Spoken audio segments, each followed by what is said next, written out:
అందరికీ నమస్కారం. Welcome to మనం టీవీ. నేను మీ పవన్ బెస్వాడ. యాంకర్ రవి, సుడిగాలి సుధీర్ వీరిద్దరూ ఎంత ఫేమస్ సెలబ్రిటీలో అందరికీ తెలిసిన విషయమే. అయితే ఒక షోలో వాళ్ళిద్దరూ స్పూఫ్ స్కిట్ చేసినటువంటి ఈ వ్యవహారం ఇప్పుడు హాట్ టాపిక్గా మారింది. వారిద్దరూ చేసినటువంటి ఆ స్పూఫ్ కిట్ ఏదైతే ఉందో ఇప్పుడు హిందూ సంఘాల ఆగ్రహానికి లోనవుతున్నారు. ఎందుకంటే వారు బావగారు బాగున్నారా సినిమాలో మెగాస్టార్ చిరంజీవి చేసినటువంటి ఒక సీన్ను తీసుకొని ఇక్కడ స్పూఫ్గా చేయడం జరిగింది. అదేంటంటే శివుడి ముందు ఉండే ఒక నంది విగ్రహం కర్ణాల మధ్యలోంచి చూస్తే పరమశివుడు కనపడటం హిందూ సాంప్రదాయం. అది హిందువులు దాన్ని నమ్మి భక్తిగా కొలుచుకునే ఒక విధానం అది. అయితే ఈ సీన్ను మెగాస్టార్ చిరంజీవి అప్పట్లో నంది కర్ణాల మధ్యలో చేయి పెట్టి దానిలోని చూస్తే హీరోయిన్ రంభ కనపడటం, నీకు శివుడు కనిపిస్తున్నాడంటే లేదు నాకు అమ్మోరు కనిపిస్తున్నట్టు మెగాస్టార్ చిరంజీవి చెప్పడం, అది బావగారు బాగున్నారు సినిమాలో అది అందరికీ తెలిసిన విషయమే. దాన్నే ఇప్పుడు తీసుకొచ్చి ఈ షోలో ఈ ప్రముఖ యాంకర్ రవి కావచ్చు, సుడిగాలి సుధీర్ వీరిద్దరూ ఒక స్పూఫ్గా చేయడం జరిగింది. అది కూడా సేమ్ దాన్ని రీక్రియేట్ చేసినట్లుగానే స్పూఫ్ చేశారు. నంది కర్ణాల మధ్యలో చేయి పెట్టి శివుణ్ణి చూడాలని ఉన్నటువంటి సుడిగాలి సుధీర్కి అక్కడ రంభ కనిపిస్తుంది, నాకేంటి అమ్మోరు కనిపిస్తున్నట్టు యాంకర్ రవితో చెప్పడం ఇప్పుడు వైరల్గా మారింది. అయితే ఇది స్పూఫ్ స్కిట్ ఇంతవరకు బాగానే ఉన్నా ఇది హిందువుల మనోభావాలను దెబ్బతీసేలా ఉందంటూ కొంతమంది హిందువులు యాంకర్ రవిపై, సుడిగాలి సుధీర్పై ఆగ్రహం వ్యక్తం చేస్తున్నారు. ఈ నేపథ్యంలోనే యాంకర్ రవితో ఒక హిందూ సంఘానికి సంబంధించినటువంటి కేశవరెడ్డి అనే పర్సన్ ఫోన్లో మాట్లాడిన ఆడియో ఇప్పుడు వైరల్ అవుతుంది. ఇప్పుడు ఒకసారి ఆ ఆడియో విందాం. ఆ ఆడియో ఉన్న తర్వాత మరొకసారి దీనిపై డిస్కస్ చేద్దాం. రవి గారా అండి మాట్లాడేది? Hello hello, TV actor Ravi గారా అండి? అవునండి. నా పేరు కేశవరెడ్డి అండి, రాష్ట్రీయ వానర సేనకి వెళ్ళి మాట్లాడుతున్నాను నేను. కేశవరెడ్డి ఎక్కడి నుంచి అండి? రాష్ట్రీయ వానర సేన అని హిందూ ఆర్గనైజేషన్ అండి. చెప్పండి సార్. మీరు సుడిగాలి సుధీర్ కలిసి ఒక స్క్రిప్ట్ చేశారు కదా, నందీశ్వరుడు అది చూస్తే ఏదో నాకు మీరు దేవుడు కనిపిస్తే అంటే అతనేమో అమ్మాయి కనిపిస్తుంది అని చెప్పి, అది కరెక్ట్ కాదు అండి ఇట్లా హిందువులను కించపరచడం. అది చిరంజీవి గారు బావగారు బాగున్నారా చేశారండి. ఏది సరే అండి, వాళ్ళు ఏదో తప్పు చేశారని మీరు కూడా అట్లనే చేస్తారా అండి? అది తప్పని చెప్పలేదండి ఎవరు. ఏనండి అది తప్పని చెప్పలేదు, అందుకే చేశాం. చిరంజీవి గారే చేశారు కదా అని మేము చేసాం.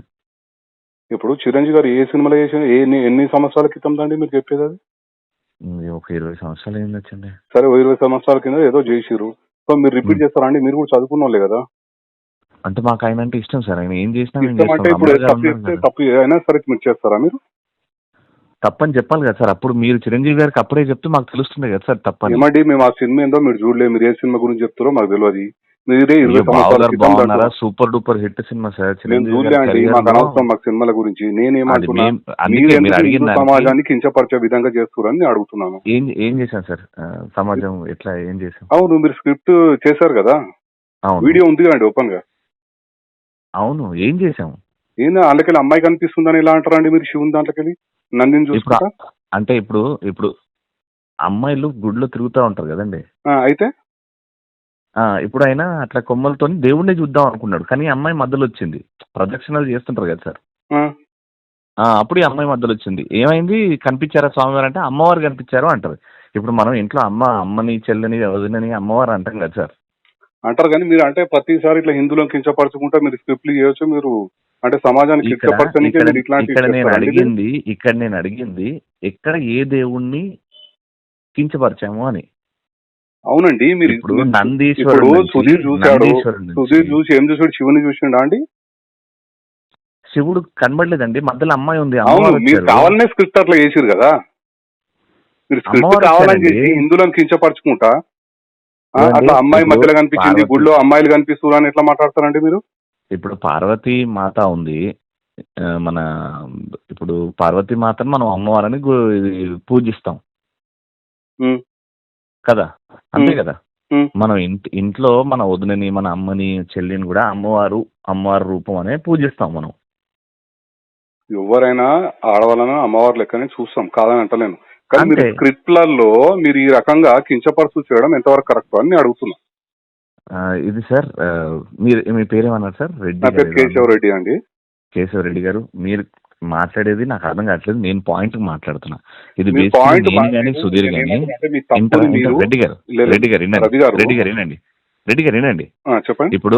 ఇప్పుడు అక్కడ చిరంజీవి గారు చేశారు అని మీకు తెలియదేమో, ఓకే నేను చెప్తాను. ఇది ఫైనల్గా ఏంటంటే, నేను షూట్లో ఉన్నా, ఇప్పుడు నేను కానీ సుధీర్ కానీ మాకు అది చూపించి ఇది చెయ్యాలి అన్నారు. చిరంజీవి గారే చేశారు కదా, అప్పుడు ఏమనలేదు. అంటే నందీశ్వరుణ్ణి తెచ్చిపెట్టినప్పుడు మేము షూస్ కూడా ఇప్పేసి స్టేజ్ మీద ఉన్న వాళ్ళందరి చేత షూస్ ఇప్పించేసి, ఎందుకంటే దేవుడు ఉన్నాడు కాబట్టి షూస్ ఇప్పించేసి మేము ఆ స్కిట్ చేసాం. చిరంజీవి గారిని ఏమనలేదు, అది కరెక్ట్ ఏమో. అండ్ అమ్మాయిని మనం అమ్మవారు అంటున్నాం కాబట్టి 20 ఏళ్ల క్రితం ఏం జరిగిందని నాకు తెలియదు. ఒక నిమిషం, నేను ఏమంటున్నా నాకు అప్పటి అవసరం లేదండి. నేను ఏమంటున్నా, ప్రస్తుతం ఏదైతే మీరు చేసిరో అది కరెక్ట్ కాదండి. ఇది ప్రతి ఒక్కరికి ప్యాషన్ అయిపోయింది. ప్రతి ఒక్కరు ఇట్లా హిందువులను కించపడుచు స్క్రిప్ట్లు చేయడము, హిందువుల పైన దాడి. ఏమంటే మీరు యాజ్ హిందూగా ఉండి మీరు ఈ రకంగా మాట్లాడడం ఎక్స్ప్లెనేషన్, మీరు ఏదో తప్పు జరిగిందని అని కూడా మీరు పశ్చాత్తాపం పడతలేరు. మీరు ఇట్లా మీరు ఎట్లా మాట్లాడుతున్నారండి, నాకు అర్థం కాదు. మరి నాకు తప్పని చెప్పండి సార్. అది 100% తప్పండి. చేసిన తర్వాత ఇప్పుడు మీరు నాకంటే మినిమం ఒక 10 సంవత్సరాలు పెద్దగా ఉంటారు. ఇప్పుడు మీరు అప్పుడే చిరంజీవి గారు చేసిన దానికి ఇప్పుడు యూట్యూబ్ లో ఉంది అది చిరంజీవి గారిది. మేమన్నా తీసేసినాం, మీ మీద మర్యాదతో తీసేసినాం. ఆ వీడియోనే తీసేసినాం. ఎప్పుడు మేము చేసింది ఇప్పుడు మీరు పెట్టింది తీసేసినాము. మా హిందూ సమాజానికి క్షమాపణ చెప్పండి, మళ్ళీ తప్పేముందల్లా చెప్పరు. అట్లా ఇగో హార్ట్ అవుతుంది కదా. ఇప్పుడు ఇంతమంది హిందువులు చూసే కదా మీరు ఈ స్టేజ్ వచ్చారు, మీ షోలు. నేను ఏమంటే రవి గారు ఒక్క నిమిషము, హిందూ సమాజం మొత్తం చూస్తేనే కదా మీరు ఈ స్టేజ్ వచ్చారు. తప్పు జరిగినప్పుడు హిందూ సమాజానికి క్షమాపణ అయిపోయినాక తప్పేముందండి? మీకంటే ముందు 20 మందికి ఎక్స్ప్లెయిన్ చేసినాము. 20 మందికి ఎక్స్ప్లెయిన్ చేసినాము. మీరు నంబర్ నాది ఏడు నుంచి తీసుకున్నారో అక్కడ నుంచి నాకు సుధీర్కి వస్తే మేము 20 మందితో మాట్లాడాం. మాట్లాడాలండి. తప్పు జరిగినప్పుడు ఫోన్ చేస్తారు కదా, ఎవరైనా సరే చేస్తారు కదా. మీరు కూడా హిందువే. రవి గారు మధ్యలో ఇగో వస్తుంది. రవి గారు ఒక్క నిమిషం, మీరు కూడా ఒక హిందువే కదా? నేను ఇండియన్ సార్. మీరు ఇండియన్, హిందూ కాదైతే. అంటే ఇట్లనే కించపరచు పోస్టులు పెడతాము, మాకు ఎవరన్నా ఇట్లా ఫోన్లు చేసినప్పుడు తీసేస్తాం, అంతే కదా? మీరు సార్ పోస్ట్ మీరు ఇగోతో మాట్లాడితే ఏం చేయలేము సార్. ఇగోతో కాదండి, మీరు చేయడమే తప్పు చేస్తారు. మీరు చిరంజీవి గారు చేసిరంటే నాకు తెలియదు అంటారు. ఇప్పుడు చిరంజీవి గారు ఒక్క నిమిషం రవి గారు, ఒక్క నిమిషం. మేము సినిమాలు చూసుకుంటా కూర్చోమండి, మాకేం ఇది లేదు. మీ మా దృష్టికి వచ్చింది కనుక మేము ఒక హిందూ ఆర్గనైజేషన్ కనుక మీకు కాల్ చేశాను. నేను అసలు ఏంది మీరు ఈ రకంగా చేయడం ఎంతవరకు కరెక్ట్ అని చెప్పి నేను ప్రశ్నిస్తున్నాను. Done sir. నేను ఒకటే ఫైనల్ గా ఏం చెప్తానంటే, జీ తెలుగు ఆఫీస్ మాదాపూర్ ఉన్నది సార్. మర్సిడీస్ షోరూమ్ వెనకాల మాదాపూర్ లో జీ తెలుగు ఆఫీస్, జీ తెలుగులో వచ్చింది సార్ ఇది. ఒక్కసారి వాళ్ళు చేపించారు సార్ మొత్తం. మేము తీయమన్నాం, తీసేసారు, వీడియో తీసేసారు. అరే కొంతమంది హర్ట్ అవుతున్నారు, అందులో ఏం లేదు అయినా హర్ట్ అవుతారంటే తీసేసారు. ఓకే, మీరేమన్నా క్షమాపణ చెప్పనంటారు అంతే కదా? లేదా సార్, అది ఛానల్ పర్మిషన్ లేకుండా మేము చెప్పలేము. అదే నేను ఏమంటున్నా అంటే, హిందువులు మిమ్మల్ని ప్రతి ఒక్క హిందూ ఇప్పటిదాకా మీ షోలు చూసి మిమ్మల్ని లైకులు చేసి మిమ్మల్ని ఈ స్థాయికి తెచ్చిర్రో, అదే హిందూ సమాజాన్ని మాత్రం మీరు క్షమాపణ చెప్పనంటారు అంతే కదా? మీరు అడిగిన దానికి నా సమాధానం సార్, మేము హిందూని కాదని చెప్పారు కదా మీరు ఇప్పుడు ఇందాకనే. మేము హిందూని నేను ఇండియన్ సార్. మీరు ఇండియన్ అని చెప్పారు కదా, హిందూ భారతీయుణ్ణి అల్లాకి పూజిస్తా, శివుణ్ణి పూజిస్తా. మీరు పూజించుకోండి. ఇతర మతస్థుల మీద మీరు చేసే దమ్ముందా అండి? మీరు ఇంత మాట్లాడుతున్నారు. హిందువులు కనుక ఏం చేయలేరు కనుక, చులకనగా ఉంటారు కనుక హిందువులు ప్రతి ఒక్కరు హిందువుల మీద పడతారండి. ఇప్పుడు మేము హిందువులను కూడా ఏమీ అనలేదని నేను ధైర్యంగా చెప్తున్నా. ఆ స్కిట్ ద్వారా ఏ హిందూని ఏమనలేదు. మా మనోభావాలు దెబ్బతిన్నాయి రవి గారు, మా మనోభావాలు దెబ్బతిన్నాయి కనుకనే నేను మీకు ఫోన్. డెఫినెట్ గా ఓకే, మీకు ఇబ్బంది అయ్యింది కదా, కాబట్టి మీకు ఇబ్బంది జరిగింది కాబట్టి మీరు జీ తెలుగుకి వెళ్ళండి సార్. అక్కడ డైరెక్ట్ వెళ్తాము, తీసుకుంటాం, అట్లేం లేదు. Right sir. మీకు ఎందుకంటే మీకు నామూషి ఫీల్ అవుతారు మీరు. క్షమాపణ రాంగ్ అండి, మీరు రాంగ్. నేను ఏమంటున్నా, మీరు ఎట్లా మాట్లాడుతున్నారు అంటే మేము చేస్తాం ఇట్లానే అన్నట్టుగా మీరు మాట్లాడుతున్నారు. గతంలో కూడా ఆయన ఇట్లే మాట్లాడాడు, లాస్ట్ ఏమైందో తెలుసు. రాంగ్. ఎవరు చేసినా హిందూ సమాజానికి కించపడితే ఎవరైనా సరే వాళ్ళకి చట్టపరంగా బుద్ధి అయితే చెప్పొచ్చు కదా. అక్క అయితే మాకు బరాబర్ బుద్ధి చెప్తాం. మేము కూడా 100% బుద్ధి చెప్తాం. చేయలేదు కాబట్టి మీరు తప్పు చేసిరు అని చెప్పి నేను అనుకుంటున్నా. 100% మా హిందూ సమాజాన్ని మీరు కించపరిచినట్టే, మీకు చట్టపరంగా మీకు లీగల్ యాక్షన్ ఉంటుంది తప్పకుండా. ఎస్, విన్నారు కదా యాంకర్ రవితో కేశవ్ రెడ్డి అనే హిందూ సంఘానికి సంబంధించిన ఒక వ్యక్తి మాట్లాడిన మాటలు. మీరు హిందూ సంఘాల్లో అంటే హిందువుల మనోభావాలను దెబ్బతినే విధంగా మీరు ఈ స్పూఫ్ చేయడం ఎంతవరకు న్యాయం, మీరు కూడా చదువుకున్న వారే కదా అని చెప్పి యాంకర్ రవిని ప్రశ్నిస్తే, అప్పట్లో మెగాస్టారే చేశాడు, ఇప్పుడు మేమెంత, మెగాస్టార్ చేసింది తప్పు కానప్పుడు మేము చేసింది తప్పు ఎలా అవుతుందంటూ ఇక్కడ యాంకర్ రవి క్లియర్గా తన ఈ ఆడియో కాల్లో చెప్పడం మనం క్లియర్గా చూడొచ్చు. ఈ నేపథ్యంలో మరి దీనిపై సుడిగాలి సుధీర్ అయితే ఇప్పటివరకు స్పందించలేదు. అయితే మొత్తానికి ఆ ఫేమస్ ఛానల్ ఏదైతే ఉందో దీనికి సంబంధించిన ఒక వీడియోను అయితే తొలగించడం జరిగిందంటూ యాంకర్ రవి కూడా క్లియర్గా చెప్పడం జరిగింది. తొలగించినా సరే ఇట్లాంటి హిందువుల మనోభావాలకు దెబ్బతినే విధంగా కొన్ని స్పూఫ్లు కావచ్చు, లేదంటే ఇతర మతాల మనోభావాలు దెబ్బతినే విధంగా ఎవరైతే భక్తితో కొలుచుకుంటారో వారందరి మనోభావాలు దెబ్బతినే విధంగా ఇట్లాంటి స్పూఫ్లు చేసే ముందు కూడా ఒకసారి ఆలోచించాల్సిన అవసరం అయితే ఎంతైనా ఉంది.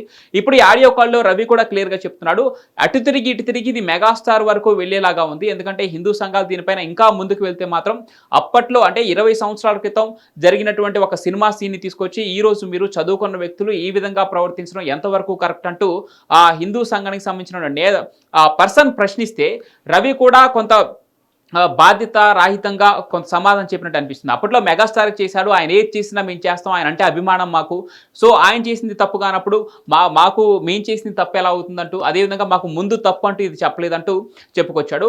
అదే సమయంలో ఆయన మరికొంత వివరణ ఇచ్చే ప్రయత్నం కూడా చేశాడు. అంటే స్టేజ్ పైన ఉన్న వాళ్ళు ఈ సీన్ చేసేటప్పుడు షూస్ అన్ని విడిపించి మరీ మేము ఈ సీన్ చేయడం జరిగింది. ఆయన కూడా ఈ కొంత మనోభావాలు దెబ్బతిన్న నేపథ్యంలో ఈ వీడియోను డిలీట్ చేయడం కూడా జరిగింది సో అని చెప్పేసి రవి చెప్పడం జరిగింది. అయితే అక్కడ ఉన్నటువంటి మరి హిందూ సంఘాలకు మీరు క్షమాపణ చెప్పండి, హిందువుల మనోభావం దెబ్బతీసినందుకు క్షమాపణ చెప్పండి అంటూ ఆయన డిమాండ్ చేస్తే అక్కడ రవి మాత్రం కొంత తటపటాయించాడు. హిందువులకు క్షమాపణ చెప్పడానికి కొంత వెనకడుగు వేశాడు రవి. మరి ముందు చర్యలు తీసుకోబోతున్నారా హిందూ సంఘాలు ఏంటనేది మాత్రం వేచి చూడాలి.